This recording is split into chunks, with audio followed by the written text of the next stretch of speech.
And we are back. Welcome to another edition of the It's Cavalier podcast. It's your boy Mack. And tonight we're going to talk about tonight's game. Obviously, there are a lot of takeaways. But before I get to that, I just got to say it's damn good to have some form of Cleveland Cavaliers basketball back. It really, really is. This summer, this off season, we've had a lot of change. We've had a lot of new faces enter the building. It's been a challenge at times to just sit back and wait for this product to all come together. And I get it, man. This is preseason. It doesn't necessarily give us the biggest indicator of how things are going to play out because we didn't get to see Jared Allen. And the starters obviously only played the first half and some amid some questionable play from a few guys. But man, tonight was a lot of good stuff too. There really was. Let's start with the obvious, shall we? As I said, no Jared Allen tonight. We know that he's dealing with a bone bruise in his ankle, if I'm not mistaken. That should sideline him for a few weeks. Hopefully, he's back for the start of the regular season. I don't see anything long term going on with that, but we know that Isaac Okoro also dealt with a bone bruise in his knee towards the end of last season and held him out for about 3 weeks. And it honestly, and I know this is going to sound like an excuse, it made Okoro's play a little off come the playoffs. But with that said, again, I'm hoping Jared Allen doesn't miss really any time at all. But again, I feel pretty confident in this group that we have. With that said, we got a small glimpse of Evan Mobley at the 5, which we've seen before. But as of late, more and more people are calling for that to be kind of the place that the Cavs are ultimately heading in regards to the center position, due to the spacing issues that this team faced last season. And I get it. I mean, eventually, that does seem like the best possible outcome for Evan and the team in general for their success. If you can get a floor spacing element out of the center position, because as we all know, Jared Allen, as much as we love him, he's probably not going to be a threat to space the floor anytime soon, if at all, ever. And that kind of all falls on the shoulders of Evan Mobley, who has showcased the ability to knock down the occasional triple. It's in his bag, it's in his arsenal, but it's not necessarily something that we've seen with any amount of consistency tonight. But let's talk about what we saw. Honestly, I thought he performed very, very well. He probably was the best starter out there. Came in and grabbed some very nice boards out there, especially of the offensive variety. It was nice to see him go out there and make some plays, and not be afraid to get physical down low and go up and grab some boards. And this is probably going to sound a little bit overkillish, but I truly believe that the addition of Tristan Thompson has done wonders for this group, in regards to kind of pushing them to go after loose boards and just be aggressive and just bringing the best out of these guys in practice. And honestly, I felt like you saw that out of the bigs tonight, and Evan Mobley and Damian Jones, who we'll talk about here in a little bit. But Mobley, again, 10 points, 9 pretty nice boards, 3 6 from the field, and 4 or 5 from the free throw line, which is nice to see him kind of get in there and draw some contact, which is something that I feel like he could excel at if he chose to do so. And I know that the added muscle that he put on, I believe at Cadeff's media day, he stated that he gained somewhere around 7 pounds of muscle. Definitely looks like it. He may not ever be as bulky now as Giannis is. If you guys remember when Giannis came into the league, he was a wire. He was a very wiry dude. I don't think Evan Mobley will ever make that type of transition from a physique standpoint, but you can clearly tell that there has been some added muscle, and it appears to be paying off. Had a block tonight, played very well in that first half. Again, only played 16 minutes tonight in that first half, but I felt like he was the best starter out there.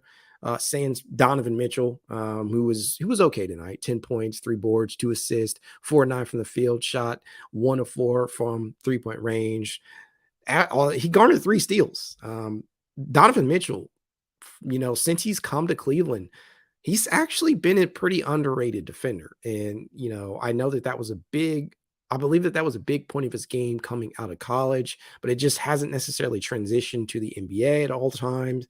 But JB, as he has often done with some of these guys, he's able to get the best defensive efforts out of them once they come into the building. And Donovan Mitchell, he continues to showcase that he has the ability to be effective on that end of the floor, whether it be picking pockets, as we saw him do that, and head towards transition for a dunk out there, or straight up point of attack defense. He is capable of doing it. Is he going to do it at the level of, say, an Isaac Okoro, somebody out there like that? No, but I truly believe that he can be impactful on that on that half of the basketball. But it remains to be seen whether or not he can do that for a full season's worth of games. Elsewhere in the starting lineup, Darius Garland did not have the best outing, and in what has become kind of a reoccurring element in preseason play. Darius Garland just does not do well. I don't know if any of you guys have noticed that in previous preseasons, but it just kind of seems like Darius Garland gets off of two notoriously slow starts in preseason action. Just, I believe, 1 of 10 from the field tonight, and just looked like his shot was kind of flat tonight. I do not expect that to be worrisome. I don't expect that to carry over into the regular season because we've seen this out of Darius in the past. But even on a night where he struggled, it was nice to see that other people were out there picking him up. And we talk about the perimeter spacing that players like Max Strus and Georges Niang are able to provide. They showed just how much they are able to do that early on, both knocking down triples throughout. It was really, honestly, a wonderful sight to see for a team that struggled, and I mean absolutely struggled, to put perimeter spacing around the backcourt duo of Garland and Mitchell. As we all know, and maybe this is the first time you guys are hearing this, but the trio of Isaac Okoro, Jarrett Allen, and Evan Mobley, guess what? Those guys only combined for a combined total of 85 triples last season. That is not going to cut it when you're talking about spacing. And that's why you go out and acquire a player like Max Strus, who can go out there and at the very least generate a ton of gravity.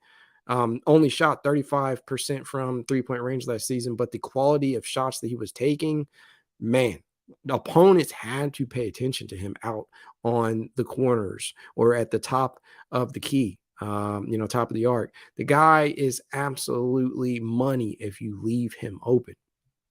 That is somebody that defenses will finally have to account for at the starting small forward position. Again, the trio of Jarrett, Evan, and Okoro accounted for just 85 total triples last season. So I'm very, very excited to see what a full season's worth of Max Strus can bring to the table. But let's talk about some of these other pieces, man. I know it's only preseason, but you guys are going to have to forgive me for this. If I just take a small victory lap because it's just game one of the preseason. But Jesus, Isaac Okoro, man, that dude was phenomenal tonight. He did a little bit of everything on that court, on his way to 19 points, 2 rebounds, 3 assists, a steal. And the best part, honestly, he went 6 of 8 from the field, including 2 of 4 from 3-point range. And if we all know, here's the thing right here. Isaac Okoro is sandwiched in between Darius Garland, who is just morphed into an all-star level talent since he's been drafted, and then Evan Mobley, who came right after him in the following draft. That's a tough place to be sandwiched in terms of expectations when you're a lottery pick. And look, we know that the 2020 draft, just a shitty draft, not one for the ages, hampered heavily by COVID and the pandemic overall, and in regards to scouting and being able to evaluate some of the talent that was available in the whole draft. And Isaac, he may never, and I have no problem saying this because I've let it go, and I encourage everybody out there to do the same. I have let go of the draft positioning. Yes, he was drafted 5th overall, but who gives a fuck? I mean, seriously, who cares? It's, we're years away now. It was a weird draft. Isaac is still just 22 years old, and there's still all the time in the world for this guy to morph into exactly what the Cavs need him to be, which is a 3 and D wing. Do I ever believe that he's going to be on the level of a Mobley or a Garland? No, I do not. I don't think he has the level of ceiling that those two have, especially Mobley. But I do believe that there is a big time he can play a big time role here as a contributor off the bench. And to me, tonight was just great to see. He handled the ball. He brought the ball up the court. He attacked closeouts. He attacked in transition, which is something that I know a lot of us have been clamoring for, especially if the Cavs do truly expect or intend rather to speed up the pace because as we all know, the Cavs finished with the last pace in the league, the slowest pace in the league last season. Just slow basketball that does not favor guys like Okoro or, even last season, players like Jetty Osman or Lamar Stevens, who's now with Boston Celtics. Jesus, fuck Boston. But Isaac, he's going to thrive this season with the added spacing around him. It was really nice to see him get the opportunity to handle the rock tonight. And he probably should have finished with around 6 or 7 assists off of some of the dimes that he was giving guys that just missed shots. It's just one of these things where obviously it's the preseason, so you have to take it with a massive grain of salt. And I know I'm going to catch a lot of shit for taking this small victory lap. I don't care, man. It's just good to see the guy go out there and just play basketball, because I think one of the biggest things that we've seen from him is that when he plays with a high level of confidence, he can be genuinely impactful, and not just on the defensive end, as we have often seen him being one of the better perimeter defenders in the NBA, but he can also be very impactful as an offensive talent, whether that be, even if he's just standing in the corners and waiting for a catch and shoot triple opportunity. Even if it's something like that, just take the shot confidently or attack the closeout confidently. Play confident basketball, and I think he did that tonight. And I want to say that was probably a big emphasis of this offseason for him, is just playing confident, playing your brand of basketball. And one of the quotes that we saw prior to this game tonight from JB Bickerstaff was, whatever you do, just go out there and play Cavaliers basketball. And I absolutely love that, because I feel like Isaac Okoro went out there and he did that. He just played to his strengths. We know that he is phenomenal out in transition. We know that he can knock the 3 ball down. And a lot of people are going to say, well, Mac, nobody's guarding him out there. Of course, he should knock them down. Well, yeah, of course. But I don't care. The way to get defenses to respect you from the perimeter out on the arc is to continue to knock down these shots. And the more and more that Isaac does this, the more and more that defenses will have to account for him out there. And I think the biggest thing for him is just going to be the volume. And I think we all understand, let's not be naive here. We all understand that the additions of Max Strus, the additions of George Niang, even guys like Amani Bates, who may eventually, be battling for minutes at Isaac's position, that is going to put kind of a damper on the amount of attempts that are going to be available to Isaac. But when he has them, he has to be confident in being able to pull the trigger. And again, tonight was a big step forward in terms of his confidence. You can clearly see that the skill is there, the talent is there. All that's left for Isaac to do is just to perform confidently, consistently. We need to see the consistency from him.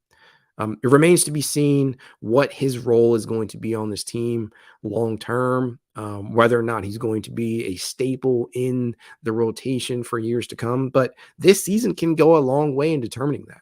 If he's able to go out there and give them somewhere around 8, 9, 10 points off the bench, knocking down 2, 3 triples a night, I can accept that. Obviously, I want more than that. But if he's doing that, and he's doing that with high efficiency, and he's playing his, still elite brand of perimeter defense, I'm okay. I'm okay, because that is a step in the right direction. We got to remember this kid is only 22 years old. That's the same age as Evan Mobley.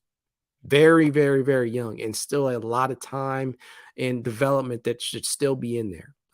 He's still got a lot that can be brought out on his way to perhaps eventually becoming one of the league's elite 3 and D wings out there. And that's where I hope this is all trending. But Isaac was not the only player to go out there and play some damn basketball. You got to see a lot of guys out there doing work.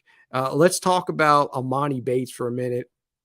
Man, if you guys you follow me for a while, or if you've been a subscriber to this YouTube channel, you know that I've been a big time believer in Amani Bates since day one. I put content out there about Cleveland drafting him. I'm glad they went out there and were able to get him at pick number 49, because I truly believe from the bottom of my heart that this kid could end up being the steal of the fucking draft. I think he is that talented. And I'm not going to speak on some of the issues that kept him from going number, in the lottery range, or at least in the first round. But what I will say is that he fell into a good spot.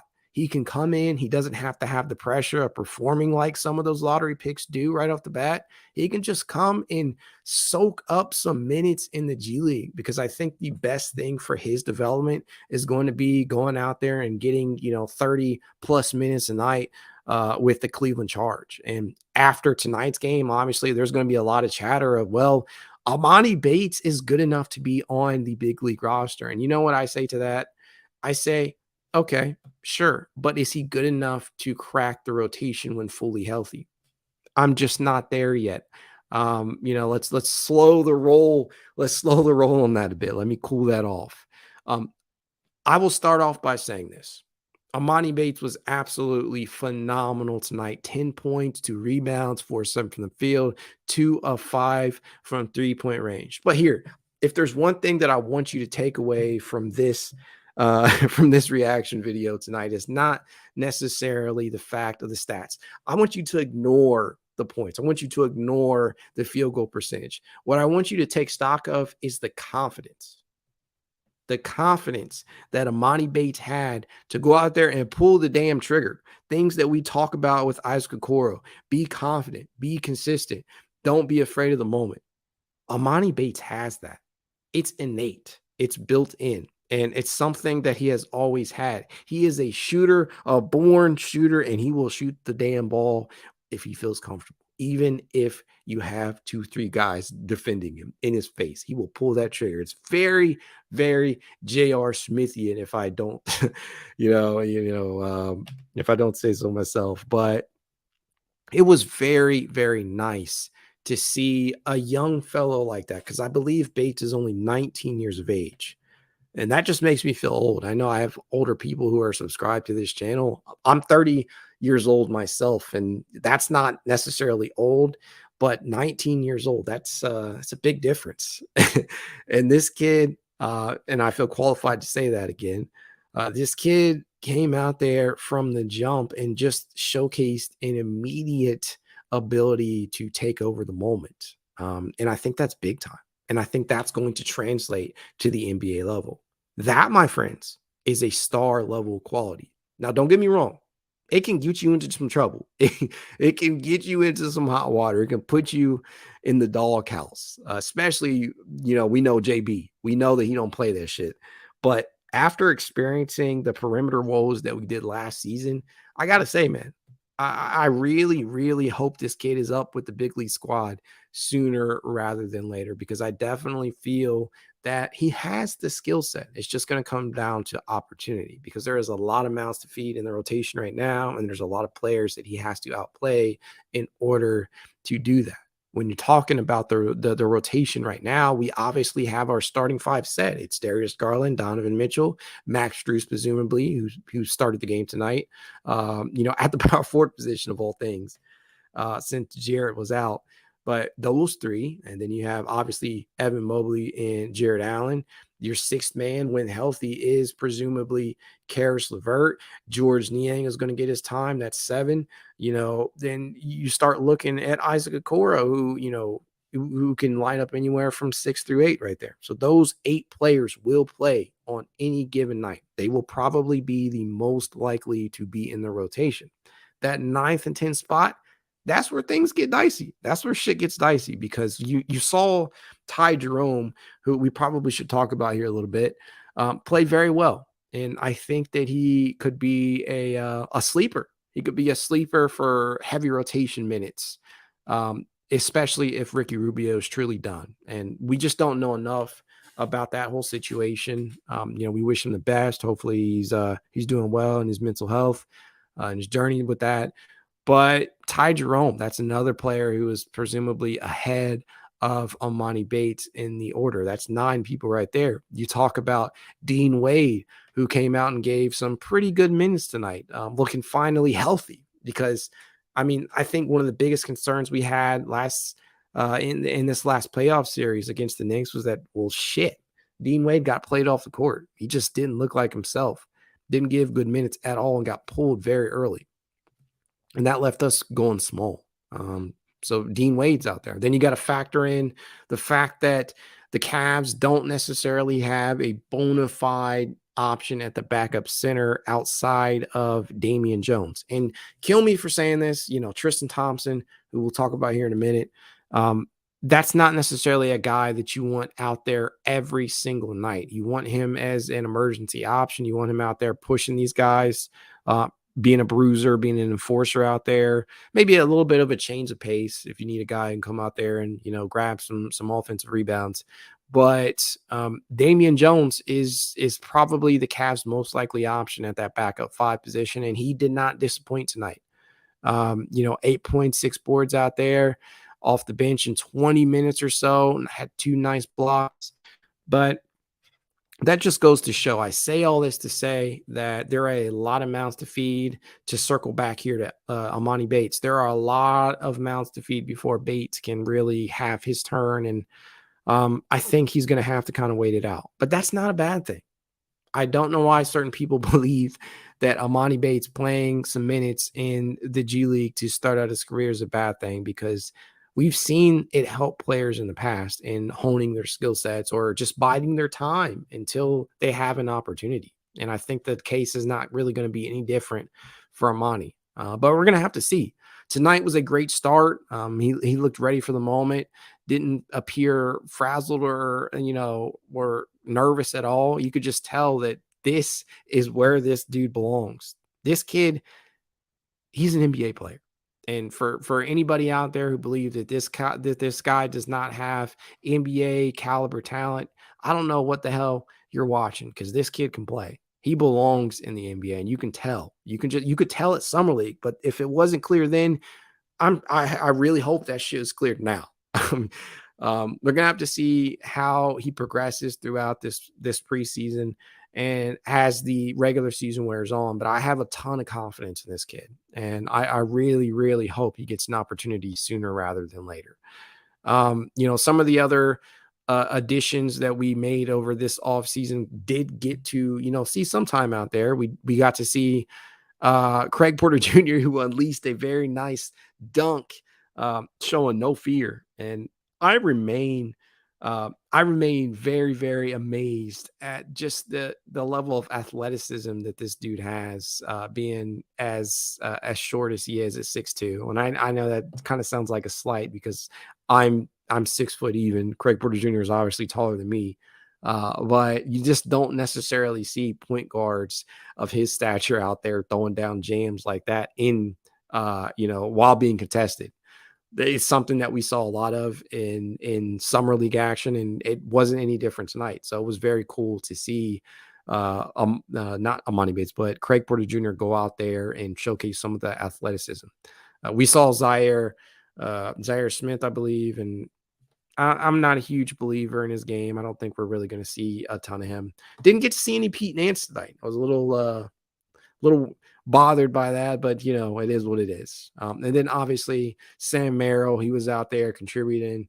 Only 2 of 9 from the field, but I don't buy into that a ton, because he pulls the trigger, right? We saw that the dude can shoot, obviously, at Summer League, and we've seen what he's been able to do in the past in the G League with the Charge, being I believe, one of the top 20 shooters in the G League last season, but didn't shoot particularly too well tonight. I don't put a lot of stock in that, but it was really nice to see him willing to pull that trigger because he didn't have a lot of that last season off the bench.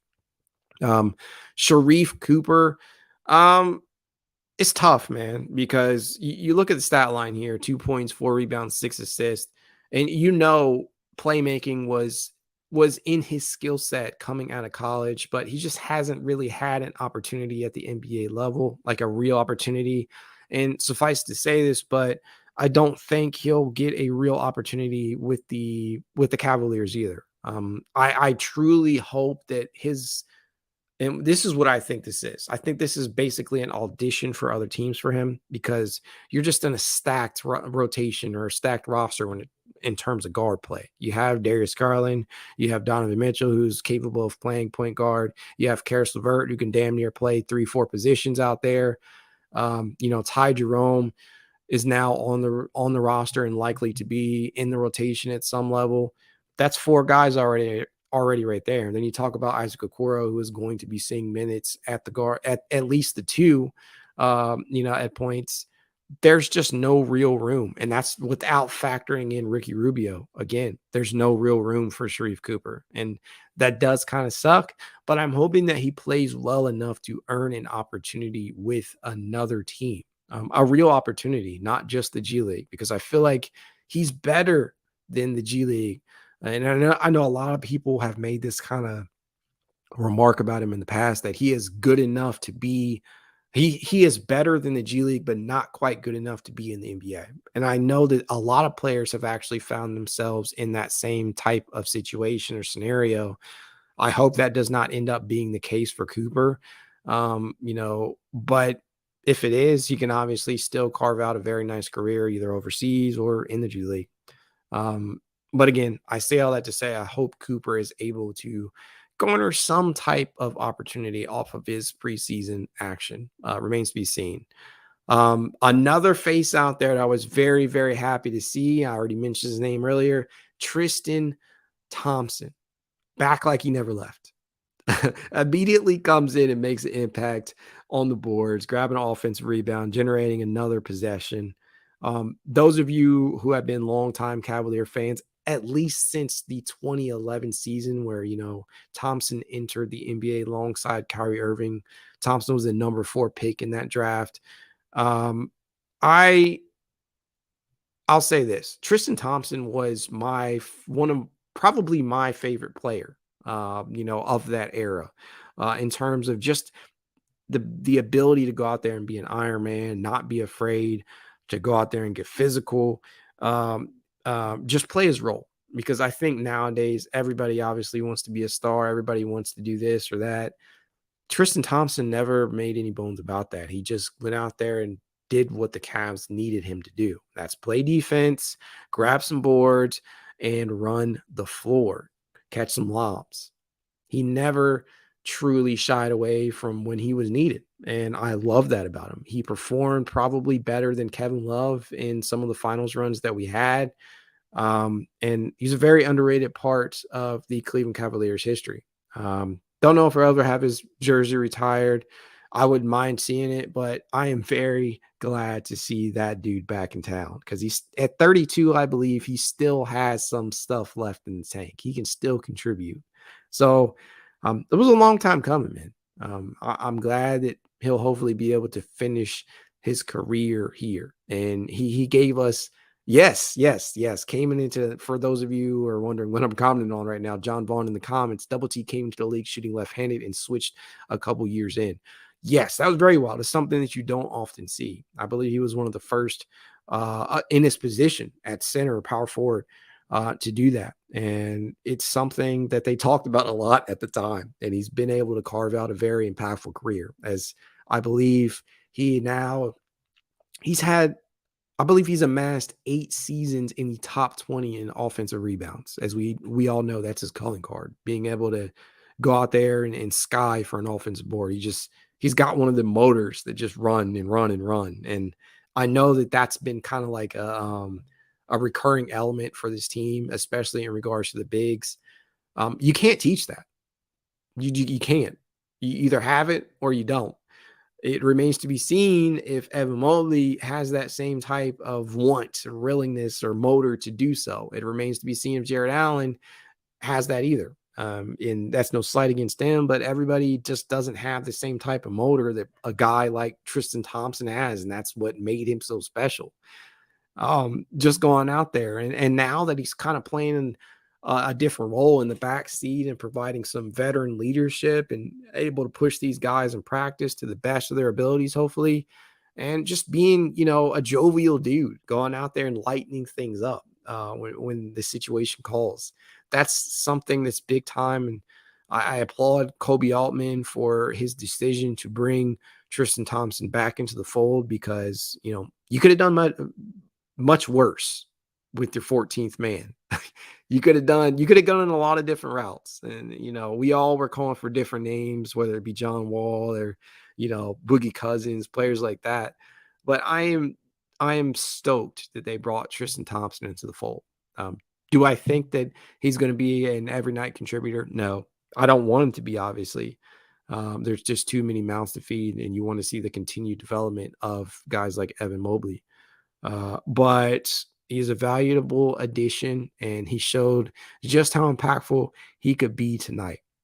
As the preseason rolls on, I have no doubt in my mind that we'll continue to see more and more of these things play out, whether it be the shooting and spacing element that Strus and Niang add to this rotation, whether it be the valuable addition of Damian Jones at the backup five, who he's been in this league a couple of years now, but hasn't necessarily had the opportunity to just stick in one place for too long and carve out a meaningful role.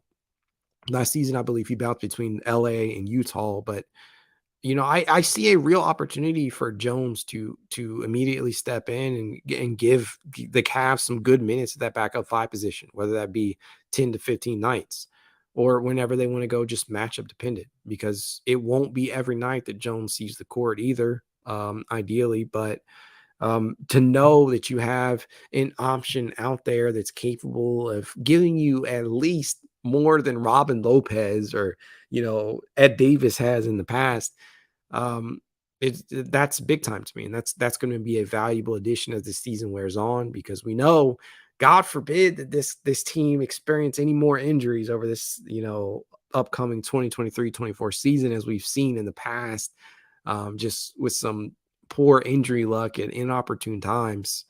So hopefully we don't go through that, but if we do, we know that we do have some solid depth here. And I think that, in my opinion, is the biggest thing that this Cavs team can finally say, is that, hey, we're no longer playing with just 6 or 7 primary guys. We actually have fucking depth now, and it feels good to say that.